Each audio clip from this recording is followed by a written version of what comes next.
Today, Jesus and his disciples are going up to Jerusalem. He rides on a donkey amid the solemn welcome of the crowd and the joyful acclamations of his disciples. Blessed is the King who comes in the name of the Lord. Peace in heaven and glory in the highest. The disciples have changed the way they address their master, calling him King, as if defying the Roman authorities. Yet no one knows that Jesus is deeply lonely in the intention he carries within his heart. He is alone among those who accompany him with expectations of a violent uprising for power. He is alone because even now, after so many years with him, his closest disciples remain unable to understand the path their master has chosen, the path of peace. Jesus longs to bring peace to humanity. Él a las 7:28 de la noche, menos 40. Indeed, in Hebrew, Yerushalayim, Jerusalem, means the city of peace. According to William Hendrickson, a Dutch New Testament scholar, Jesus' journey to Jerusalem fulfills four purposes. He participates in a public demonstration. He influences the actions of the Jewish leaders, aligning their hour with the hour of God. He fulfills the prophecy of Zechariah 9:9. Your king comes, riding on a donkey. Most importantly, he reveals himself as the Messiah who brings peace, not war.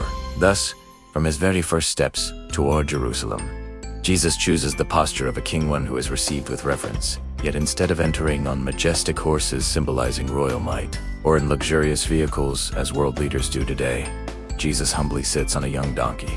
This is a sign of his mission.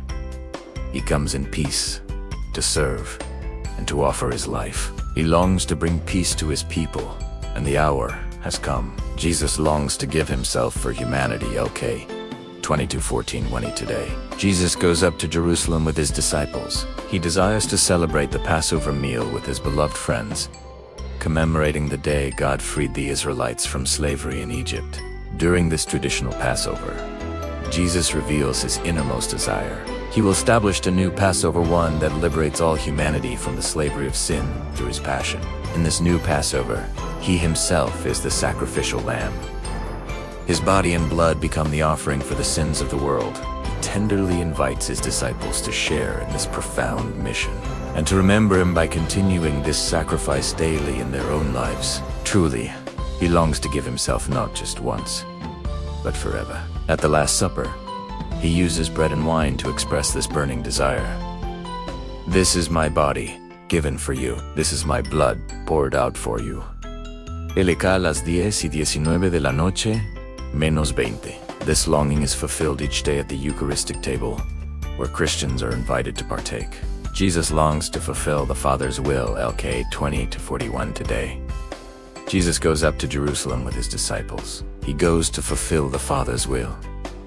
On the Mount of Olives, he cries out, "Father, may your will be done." As he carries out the Father's plan, he drinks the cup placed before him.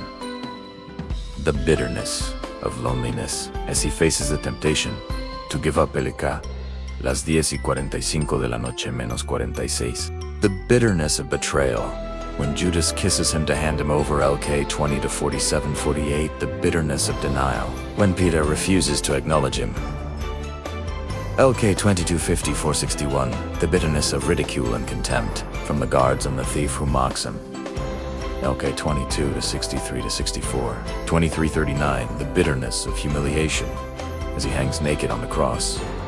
LK las 11:33 de la noche. Yet Jesus accepts this cup to its last drop with complete trust in the Father. His final breath is the ultimate act of self-offering to the Father and to humanity. Prayer, Lord. Each year we meditate on your thirst upon the cross, contemplating the love you have for us. You are given to drink by the Father with the cup of loneliness, betrayal, denial, ridicule, and the shameful death on the cross.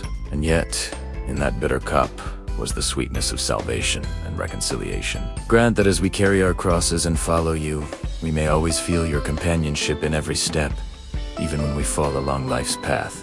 May your steadfast endurance in every fall and rising strengthen our faith, hope, and courage. May your longing for peace, self-giving, and obedience to the Father's will continually stir our hearts, so that we recognize our own thirst and the thirsts of our brothers and sisters amid a world filled with unrest, injustice, and indifference. Teach us to long for peace, justice, and selflessness as you do.